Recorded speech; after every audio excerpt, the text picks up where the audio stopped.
שלום ילדים, מה שלומכם? כמה שאני מתגעגעת אליכם. אני כבר מחכה לראות אתכם, שתדעו. אני סופרת את הימים שאתם תגיעו לגן. אני ממש מתגעגעת, אני ונטע וכולנו. אז קודם כל בוקר טוב, והיום רציתי לדבר איתכם אנחנו בנושא ל"ג בעומר, ורציתי לדבר איתכם על המדורה. רציתי לעשות איתכם מדורה ככה דרך הטלפון מהבית. מאחר ואנחנו לא יכולים להיות ביחד, והשנה אי אפשר לצאת ולעשות מדורות ביחד בחוץ. חשבתי אולי יהיה נחמד לעשות ביחד. אז איך נעשה? קודם כל אנחנו נדבר על הכללים להדליק את המדורה, ואז אנחנו נדליק, אני אשמח אם אפילו תעשו את זה איתי מהבית דרך הטלפון.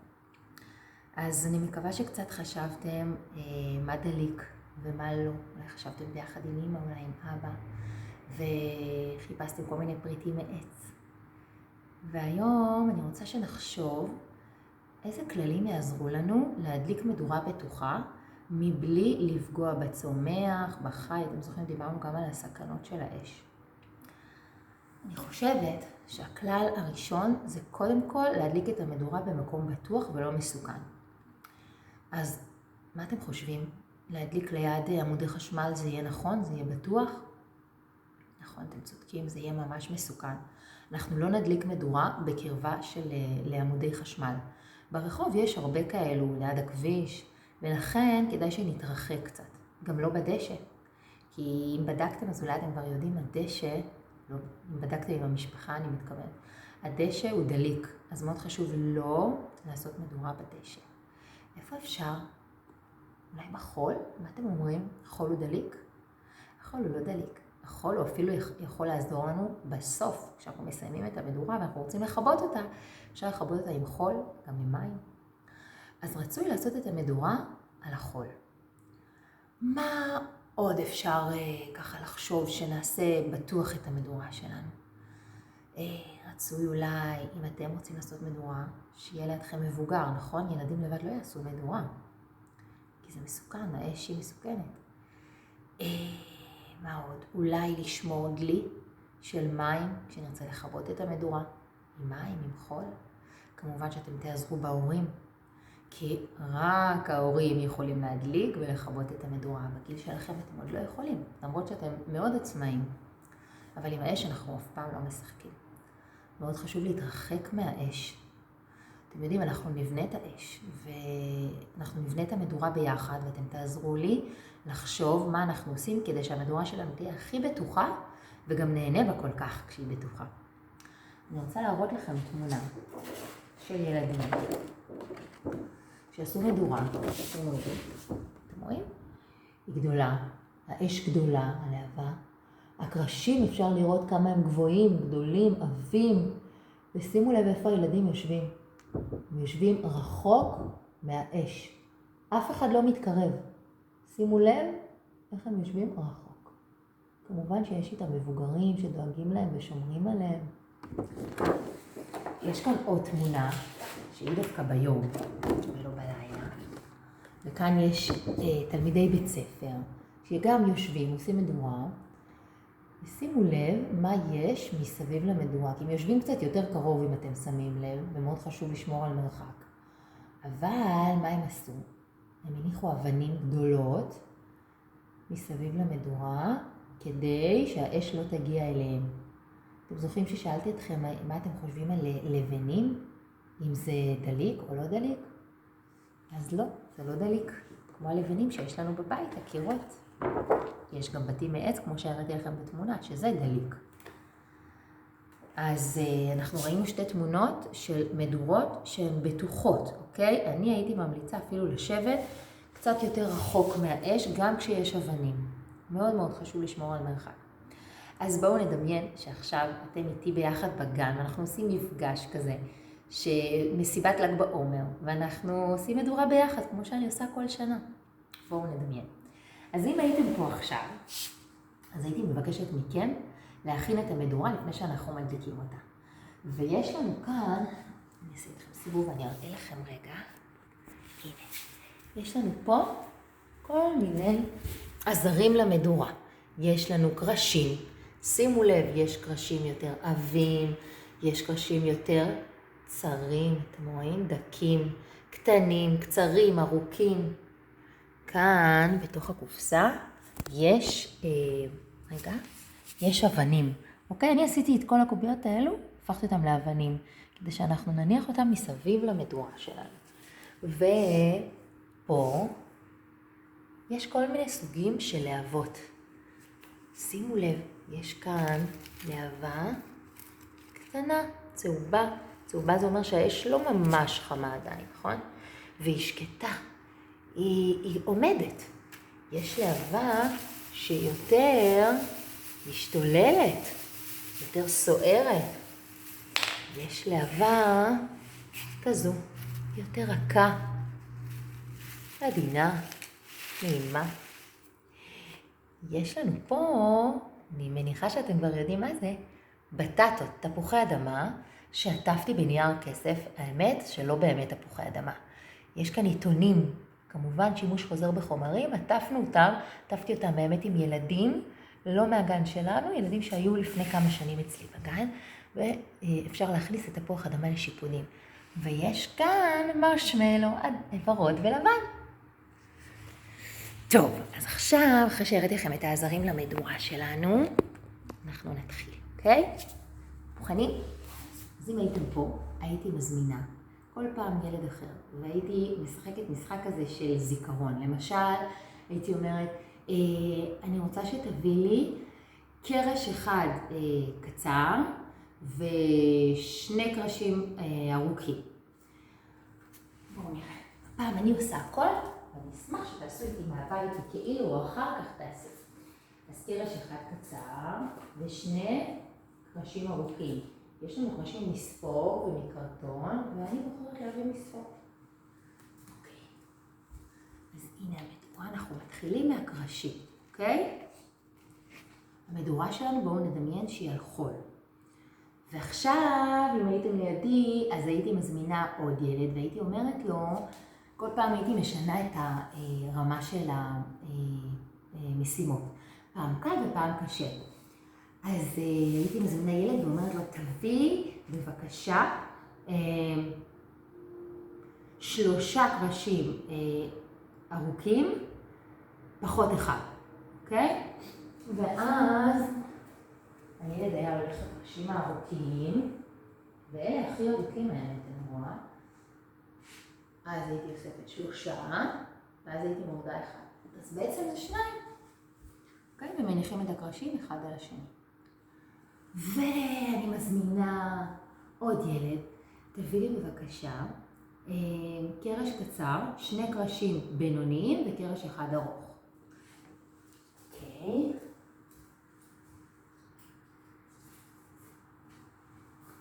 והנה, קרש קצר, 2 בינוניים ו1 ארוך. כל אחד מניח איך שהוא רוצה, מתחת לארוכים, מעל, ליד. והייתי מזמינה ילד או ילדה, ומבקשת מהם להביא לי קרש אחד בצבע חום הכי כהה, ועוד 2 קרשים בצבע חום בהיר יותר. וכל אחד בוחר איפה שהוא רוצה להניח. רגע. נניח שאני מזמינה ילד, אני אומרת לו, תביא בבקשה למדורה שלנו קרש אחד קצר ועוד 2 להבות בצבע חם אבל לא ממש, אוקיי? אנחנו יודעים שזה יכול להיות צהוב, זה יכול להיות אדום. ותביא לי 2 להבות אמרנו, ואחת רועשת משתוללת ואחת שקטה. אוקיי? אז אפשר להביא את הקרש האחרון שנשאר. ואחת משתוללת. אוקיי? אני מניחה איפה שאני רוצה. תדמיינו שאנחנו מדליקים את האש, אמא ואבא מדליקים את האש, אוקיי? את מה אנחנו מדליקים? את הקרשים בעצם, הקרשים זה החומר הדליק. ואז מתחילה המדורה. ואנחנו מוסיפים למדורה שלנו עוד ועוד להבות. וכמו שאמרנו, להבות עומדות, שקטות, קטנות יותר. וכל אחד, אם הייתם לידי, היה בוחר איפה להניח את הלהבה מעל מתחת ליד. והייתי מבקשת מכם להוסיף להבות משתוללות. הרעש שלהם גם לנו.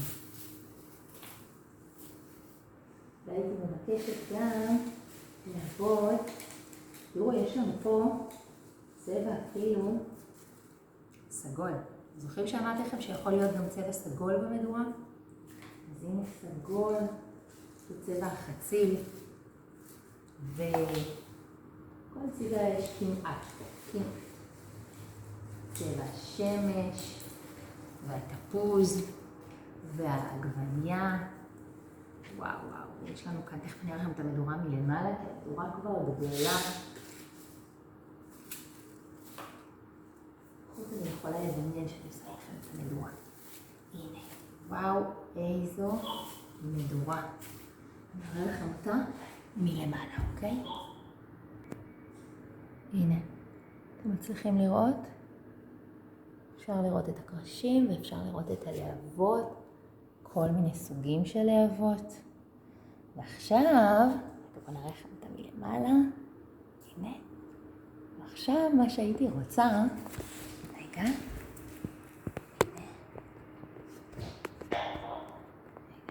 אוקיי. עכשיו, הייתי מזמינה אתכם בשלב הזה שכבר יש לנו מדורה. אבל אתם יודעים מה? אפילו אני התבלבלתי. כי אתם יודעים מה שכחתי לעשות לפני שהדלקתי את המדורה שמאוד מאוד חשוב שנעשה? לא ראיתי להם את הקופסה וברח לי מהראש. האבנים מסביב למדורה. אז לפני שהייתי מזמינה להביא את הלהבות, קודם אבנים, אוקיי? לסדר את הקרשים. ואז הייתי מזמינה ילדים להביא לי אבנים. קטנות, גדולות, יש צורה של ריבוע ויש של מלבן. והיינו ממש מסדרים את כל האבנים מסביב למדורה. כמובן שבמדורה שהיינו עושים בגן, אז היינו יושבים במעגל מסביב למדורה ורחוק. אוקיי? כאילו שהיא אמיתית. עברי יתעורר, אז עברי רוצה להצטרף אלינו, ניתן לו קובייה, ואולי יוכל להקשיב ולהיות איתה. יופי. טוב, אז אחרי שיש לנו אבנים, תכף אני אראה לכם את זה מלמעלה, הייתי מזמינה ילדים להביא לי למשל שיפוד של תפוחי אדמה, והייתי מזמינה כל פעם ילדים להכניס עוד תפוחים, שאני מזכירה לכם שזה מעיתונים, לשיפוד. למשל הייתי מזמינה ילד אחד להביא לי שיפוד של 3 תפוחי אדמה. ואפשר להכניס את זה, אנחנו צריכים לשים את זה ממש בין הקרשים, אוקיי? שם יש חמה. וכמובן שלא אתם עושים את זה, אלא ההורים, וגם הם לא מכניסים את השיפוד עם היד, אלא עם מקל, עם משהו מקל שהוא מבודד, ולא, למשל אם הם יכניסו את זה עם ברזל, אז הברזל הוא מתחמם מהר מאוד מהאש, אוקיי? ומקל הוא לא, הוא פחות. אז הייתי מזמינה כל פעם ילד או ילדה אחרת להביא לי מספר שונה של שיפודים, אוקיי? של תפוחי אדמה ושיפודים. היינו מכניסים אותם למדורה שלנו. ובסוף, החלק שכולכם אוהבים, הייתי מזמינה ילדים להביא לי שיפודים של מרשמלו. יש לבן ויש ורוד, אני מניחה שיש כאלו שאוהבים יותר את הלבן ויש כאלו שאוהבים יותר את הוורוד.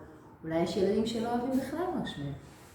אז הייתי מזמינה ילדים להביא לי 1 ועוד 4. הייתי עושה לכם כל מיני תרגילים. ואת המרשמלו אוהבים הרבה ילדים לחמם את זה קצת במדורה, אבל לא הרבה כי זה מהר מאוד נשרף, ולהוציא. וכמובן אנחנו עכשיו מכניסים ככה לידיים, אבל זה משהו מבודד. זוכרים? וואו, איזו מדורה יש לנו. אתם יודעים שאם היינו בגן עכשיו אז היינו שרים כל מיני שירים. איזה שיר אולי אתם זוכרים משנה שעברה כשלא אני הייתי בגן, דורה. אולי איש, איש, מדורה, ל"ג בעומר הנה בא, אש, אש, מדורה, ל"ג בעומר הנה בא. אני ממש מקווה שהייתם איתי במדורה, והתחושה שלי היא שכאילו חגגנו את ל"ג בעומר ביחד. אני אשלח לכם שירים לבית, אני אשלח לכם הרבה דברים לעשות שקשורים לל"ג בעומר, אבל העיקר של ל"ג בעומר זה בעצם המדורות. אנחנו חוגגים את היום ה-33 בעומר, שזה ל"ג, ואני רוצה להראות לכם רגע איך נראית המדורה מלמעלה. אתם רואים את האבנים? אתם רואים את השיפודים? את האש, את הלהבות השונות המשתנות, את הקרשים השונים, ואיך נכבה את המדורה הזו. אתם זוכרים איך? אולי עם חול, אולי עם מים, כמובן שנעזר במבוגרים שנמצאים במדורה ולא אנחנו, וגם המבוגרים הם אלו שיוציאו לנו את התפוחי אדמה ואת המרשמלו, ונשיר ונשב מסביב לאבנים רחוק מהאש. אני אוהבת את ל"ג בעומר, וחבל שהשנה אנחנו לא נחגוג את ל"ג בעומר כמו שאנחנו אוהבים, אבל לא נורא. גם בבית למדנו שאפשר לעשות מדורה, גם אם היא בכאילו. יום מקסים מתוקים שלי. אוהבת אתכם.